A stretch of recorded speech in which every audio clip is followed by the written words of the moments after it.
Tuhan. Shalom, shalom. Ada sukacita pagi hari ini, haleluya. Puji Tuhan ya, pagi hari ini Tuhan begitu baik bagi kita semua, sehingga oleh kemurahannya kita bisa berada kembali dalam rumah Tuhan. Baik, pagi ini kita langsung membuka Alkitab kita, Bapak Ibu Saudara-saudara.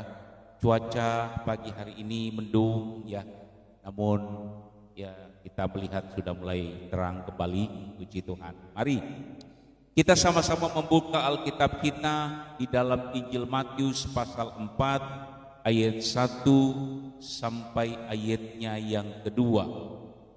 Sekali lagi saya mengajak kita membuka Injil Matius pasalnya yang keempat, ayatnya yang ke-1 dan ayatnya yang kedua.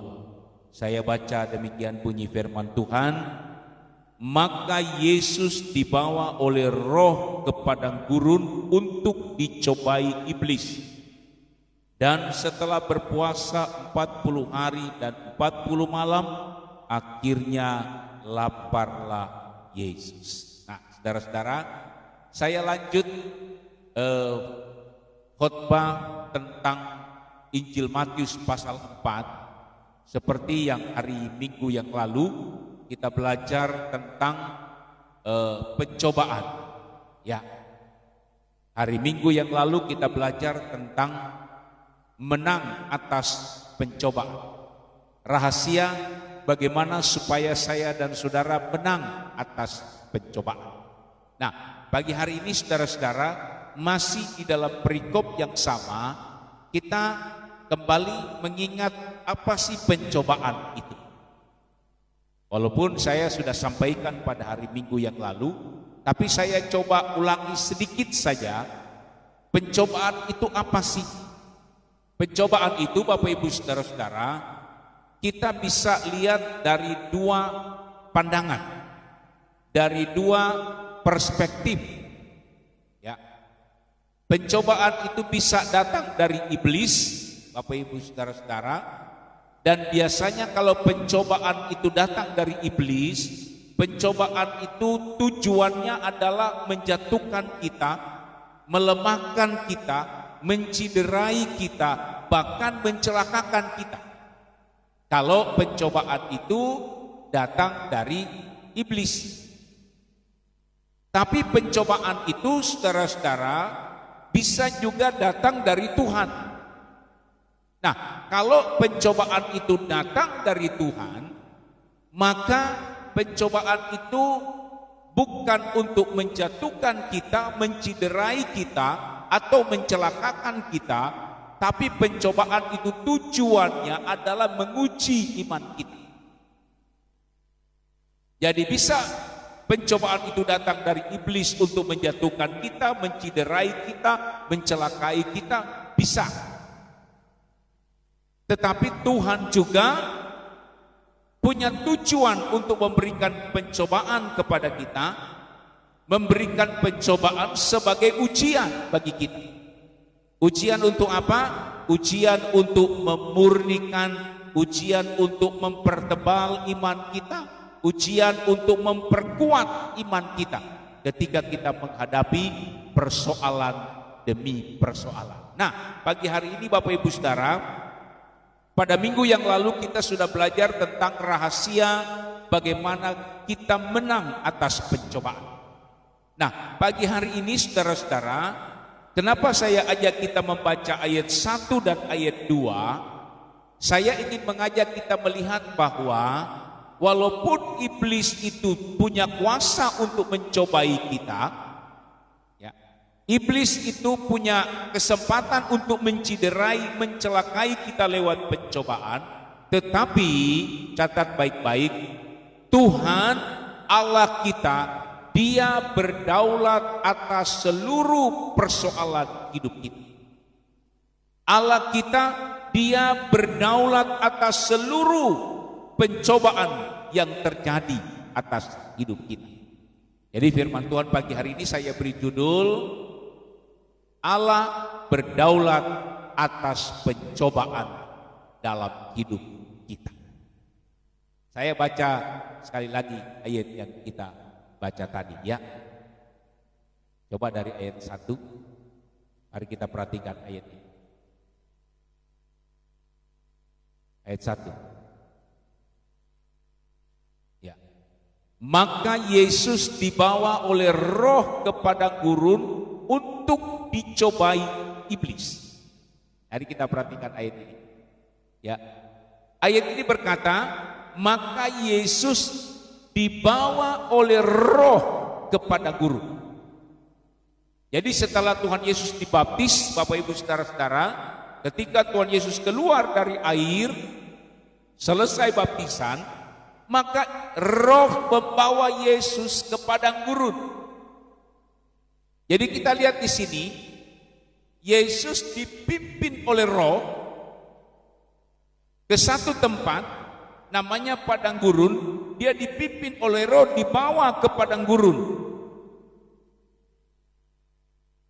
Lalu saudara-saudara, kita perhatikan ketika roh membawa Yesus ke padang gurun, di situ ada tujuannya. Kenapa Yesus dibawa ke padang gurun? Jadi tidak kebetulan ya Bapak Ibu Saudara-saudara, setelah Yesus dibaptis kok tiba-tiba Roh Kudus membawa Yesus ke padang gurun. Ya, bukan kebetulan. Setelah Yesus dibaptis, lalu kemudian ada suara dari langit dan berkata, inilah anakku yang kukasihi, kepadanya lah aku berkenan.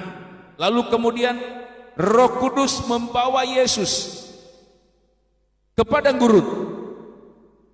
Tujuannya jelas dalam ayat ini dikatakan untuk dicobai iblis. Wah. Mungkin kita berkata begini, loh kok bisa?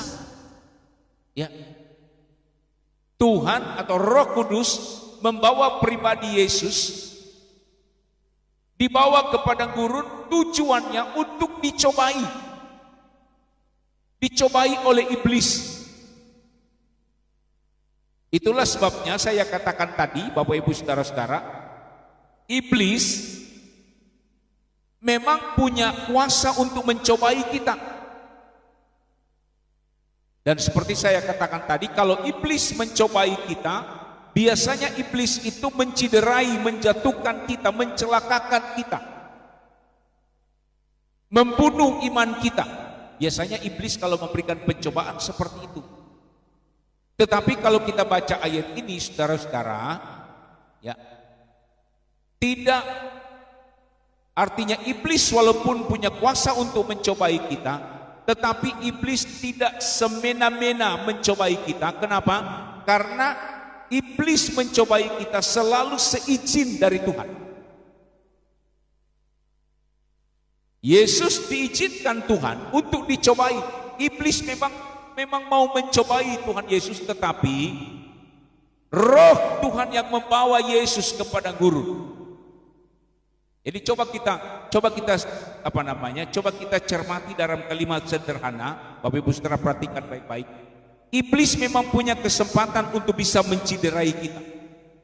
Sekali lagi, iblis memang punya kesempatan untuk mencobai kita, menjatuhkan iman kita. Ada kesempatan iblis untuk melakukan itu. Tetapi saya mau katakan pagi hari ini, iblis tidak bisa melakukan itu jika tidak seizin Tuhan.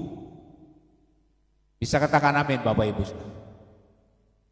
Jadi Tuhan, walaupun persoalan itu datang dari iblis, datang dari kuasa jahat, tapi Tuhan punya kuasa atas hidup kita. Tuhan berdaulat atas hidup kita.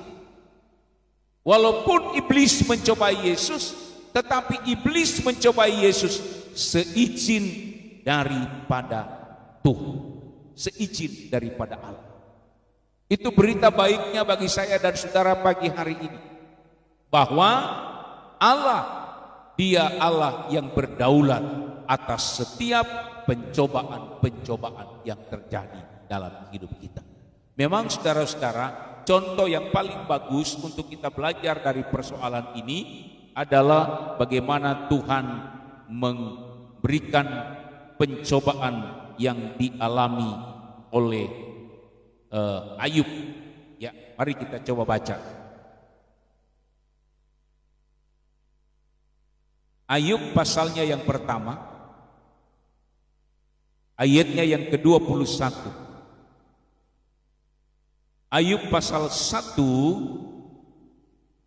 ayatnya yang ke-21. Kita perhatikan apa yang dikatakan oleh Ayub. Demikian bunyi firman Tuhan. Katanya, dengan telanjang aku keluar dari kandungan ibuku, dengan telanjang juga aku kembali ke dalamnya. Tuhan yang memberi, Tuhan yang mengambil, terpujilah nama Tuhan. Kita perhatikan Bapak Ibu Saudara-saudara, inilah seorang pribadi yang mengerti betul tujuan daripada pencobaan itu. Kita ketahui bersama, Ayub adalah seorang yang menyenangkan Tuhan, seorang pribadi yang dekat dengan Tuhan. Tetapi kemudian iblis datang dan iblis berkata, dia kan menyembah Tuhan karena kamu berkati dia, karena kamu jaga dia, karena kamu lindungi dia, maka dia berbakti kepada Tuhan. Lalu Tuhan katakan kepada iblis, silakan iblis, kalau kamu mau mencobai dia, silakan. Jadi iblis mencobai Ayub.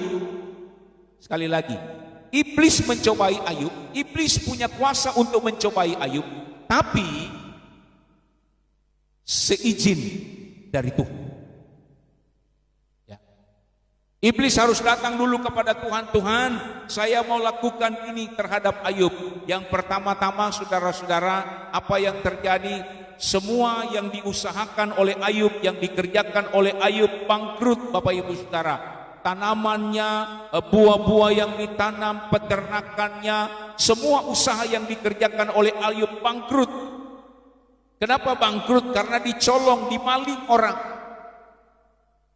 Iblis memberikan pencobaan itu, semua harta kekayaan Ayub dimaling orang, dicolong orang, dicuri orang. Ayub bangkrut. Tidak berapa lama Bapak Ibu Saudara, kemudian anak-anaknya yang sementara berpesta, anak-anaknya yang sedang bersukaria, tiba-tiba datang angin puting beliung, tiba-tiba ada bencana alam, lalu anak-anaknya semua meninggal oleh karena bencana alam. Ini pencobaan yang dialami oleh Ayub. Belum selesai sedihnya ketika anak-anaknya semua dipanggil oleh Tuhan. Oleh karena bencana alam, dia hidup dalam kebangkrutan karena usahanya semua dicuri orang. Tiba-tiba iblis datang lagi dan memberikan pencobaan, sakit penyakit yang dia derita di dalam tubuhnya. Bayangkan Bapak Ibu Saudara-saudara, apa yang dialami oleh Ayub begitu berat. Ya. Saya yakin Bapak Ibu Saudara, kita belum apa-apa jika dibandingkan dengan tantangan pencobaan yang dialami oleh Ayub. Iblis yang membuat dia bangkrut Bapak Ibu Saudara. Iblis yang membuat anak-anaknya mati oleh karena alam, bencana alam. Iblis yang membuat tubuhnya yang tadinya bagus menjadi busuk oleh sakit penyakit. Ayub tahu iblis yang melakukannya. Tapi dia berkata dalam ayat Ayub pasal 1 ayat 21 tadi, dengan telanjang aku keluar dari kandungan ibuku, dengan telanjang aku akan kembali ke dalamnya. Tuhan yang memberi, Tuhan yang mengambil, terpujilah nama Tuhan. Ayub tahu iblis yang melakukan ini. Ketika Ayub tahu iblis yang melakukan ini, Ayub tidak berdoa kepada Tuhan lalu berkata, Tuhan, kenapa iblis datang mencobai aku? Apakah Tuhan tidak punya kuasa untuk mengusir iblis supaya tidak mencobai aku? Ayub punya kesempatan untuk melakukan hal itu kepada Tuhan. Tapi Ayub sadar, iblis memang diizinkan Tuhan untuk memberikan pencobaan dalam hidupnya, tetapi iblis tidak bisa melakukan apa-apa jika itu tidak seizin dari Tuhan. Itu sebabnya dia bilang, Tuhan yang memberi, Tuhan yang mengambil, terpujilah nama Tuhan.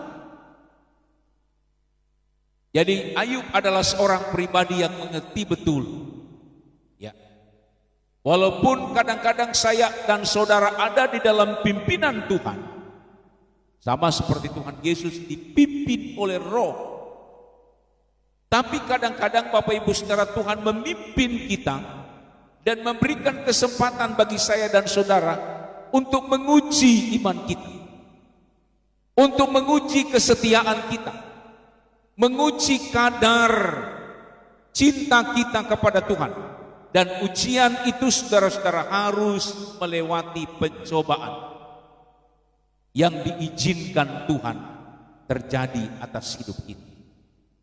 Tapi kalau saya dan saudara menyadari betul bahwa walaupun tantangan, persoalan itu datang silih berganti dalam hidup kita, percayalah kita akan berkata, Tuhan yang memberi, Tuhan yang mengambil, terpujilah nama Tuhan. Kita akan berkata seperti apa yang Ayub katakan, jika kita mengerti bahwa walaupun persoalan itu datang dalam hidup kita, tapi Tuhan berdaulat penuh atas seluruh persoalan hidup kita. Tidak akan pernah ada persoalan yang menimpa kita, tidak akan pernah ada pencobaan yang menimpa kita dari manapun itu, jika Tuhan tidak mengizinkan pencobaan itu terjadi atas hidup kita. Kalau kita mengalami pencobaan, kalau kita mengalami persoalan, kalau kita mengalami tantangan, percayalah Tuhan punya tujuan yang indah dalam hidup kita. Walaupun iblis mungkin merangkai pencobaan itu untuk menjatuhkan kita. Iblis merangkai pencobaan itu untuk merusak iman kita. Tapi Tuhan merangkai ujian itu untuk memuliakan hidup kita, untuk mengangkat kita, untuk menguatkan kita, untuk membuat saya dan saudara semakin mengasihi Tuhan lewat pencobaan dan tantangan itu. Ada satu lagi ayat yang Ayub katakan, ya, ayat yang sangat indah. Mudah-mudahan saya bisa ketemu ayatnya. Ayub 42 ayat 2. Ini dalam kitab Ayub. Ada satu ayat yang sangat indah yang sering kali kita baca, sering kali kita renungkan. Saya baca bagi kita, demikian bunyi firman Tuhan. Aku tahu bahwa Engkau sanggup melakukan segala sesuatu dan tidak ada rencanamu yang gagal. Perhatikan baik-baik. Ayub berkata, Tuhan, aku tahu bahwa Tuhan sanggup melakukan segala sesuatu dan tidak ada rencana Tuhan yang gagal. Saudara tahu, Ayub mengucapkan kalimat ini masih di dalam duka cita. Ayub belum dipulihkan. Ayub masih ada di dalam sengsara, di dalam pergumulan, di dalam pencobaan yang berat. Ayub belum dipulihkan. Tapi dia berkata begini, aku tahu bahwa Engkau sanggup melakukan segala sesuatu dan tidak ada rencanamu yang gagal. Wah, ini perkataan seorang yang luar biasa. Dia tahu betul pencobaan yang diizinkan Tuhan dalam hidupnya punya tujuan yang luar biasa. Walaupun iblis datang untuk menggoco, iblis datang untuk menjatuhkan, iblis datang untuk menciderai, iblis datang untuk membunuh imannya kepada Tuhan, Ayub tidak goyang. Bahkan dia berkata kepada istrinya berkata, Ayub, sudahlah, kamu sudah model seperti itu, lebih baik kamu menyangkal Tuhan saja. Ayub berkata, kamu bicara seperti perempuan gila. Apakah kamu hanya mau menerima dari Tuhan yang baik dan yang buruk kamu tidak mau menerimanya? Jadi Ayub betul-betul mengerti, baik yang datang itu benar-benar baik, baik yang datang itu menyenangkan, maupun yang datang itu buruk dan tidak menyenangkan. Kalau itu datang dari Tuhan, dia akan terima itu sebagai ujian untuk meningkatkan kadar iman. Saya kira ini pelajaran berharga bagi saya dan saudara pagi hari ini, Bapak Ibu Saudara. Ya. Yang pertama-tama yang harus kita ketahui lebih dulu supaya saya dan saudara bisa kuat menghadapi pencobaan, kuat menghadapi tantangan, kuat menghadapi ujian, percayalah apapun yang terjadi atas hidup kita, Tuhan berdaulat atas hidup kita.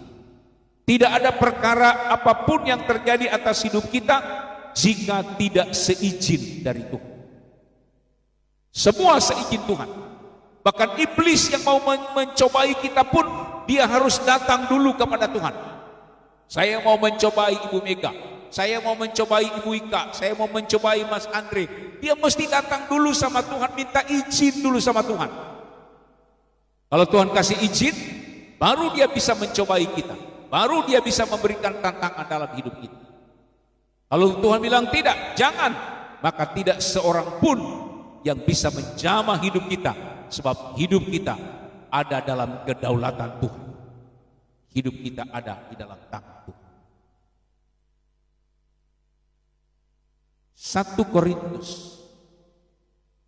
ini juga ayat yang sering kita baca. 1 Korintus 10 ayatnya yang ke-13.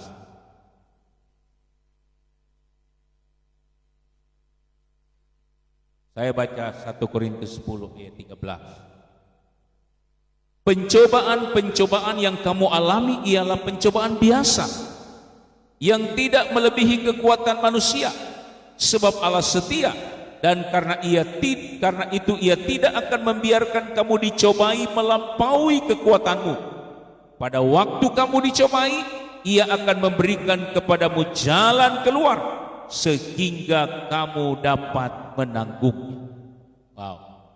Rasul Paulus katakan, Tuhan berikan kepada kita pencobaan-pencobaan biasa.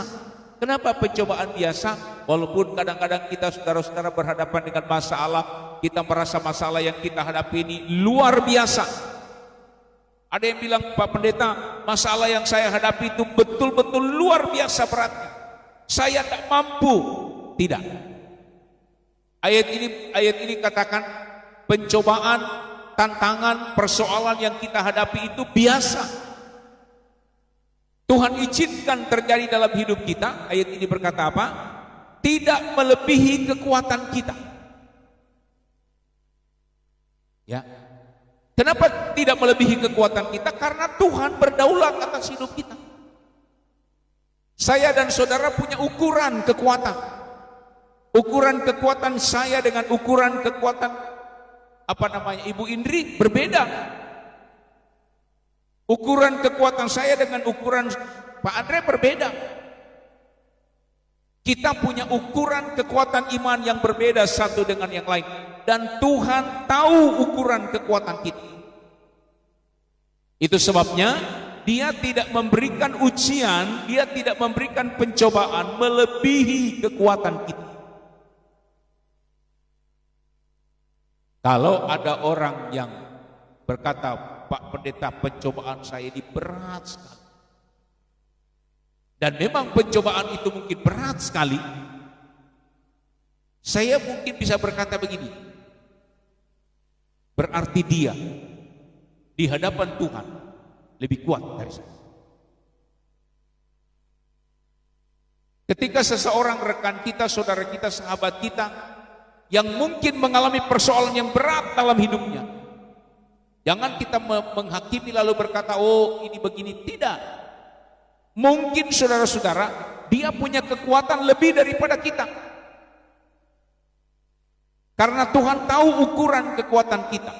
Firman Tuhan katakan, Ia tidak akan membiarkan kamu dicobai melampaui kekuatanmu. Pada waktu kamu dicobai, Ia akan memberikan kepadamu jalan keluar sehingga kamu dapat menanggung. Bisa katakan amin, saudara-saudara. Tidak ada persoalan, tantangan yang tidak ada jalan keluarnya. Semua ada. Percaya, firman Tuhan tidak pernah berdusta.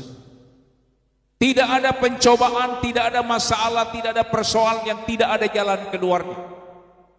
Di hadapan Tuhan, Tuhan memberikan tantangan dalam hidup kita tidak pernah melampaui kekuatan kita.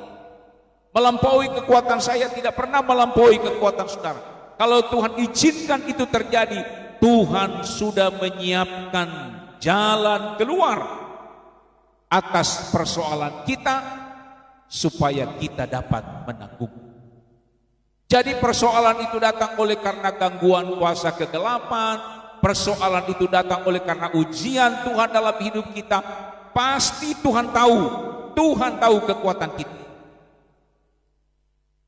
Dan dia persiapkan way out. Dia persiapkan jalan keluar. Dia persiapkan solusi untuk setiap masalah dan persoalan yang kita hadapi. Kenapa? Karena dia berdaulat atas hidup kita. Dia yang mempunyai hidup kita. Hidup kita itu ada di tangan Tuhan. Jadi saudara-saudara, di ujung firman Tuhan pagi hari ini, kalau saya dan saudara merasa bahwa hidup kita itu ada di dalam tangan Tuhan, Bapak Ibu saudara-saudara, masa kita bisa melupakan Tuhan? Masa ada orang yang karena persoalannya dia bisa lupa sama Tuhan?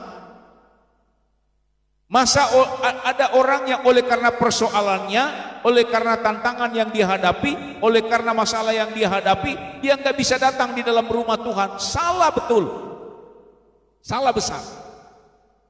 Pagi hari ini saya katakan kepada saudara, semakin besar tantangan yang kita hadapi, semakin berat persoalan yang kita hadapi, Tuhan sedang menguji kehidupan kita dan Tuhan punya tujuan. Tujuan Tuhan selalu mendatangkan kebaikan demi kebaikan di dalam hidup kita. Itu adalah janji Tuhan yang Tuhan ingin lakukan dalam hidup kita. Luar biasa. Pagi hari ini Bapak Ibu saudara-saudara, percaya firman Tuhan berkata Tuhan, dia yang berdaulat atas hidup kita. Iblis memang mencobai Yesus di padang gurun. Kalau kita bertanya, kenapa kok iblis mencobai Yesus? Tuhan izinkan. Tuhan yang bawa Yesus ke padang gurun, Bapa izinkan iblis mencobai. Tapi percayalah, Tuhan tetap berdaulat.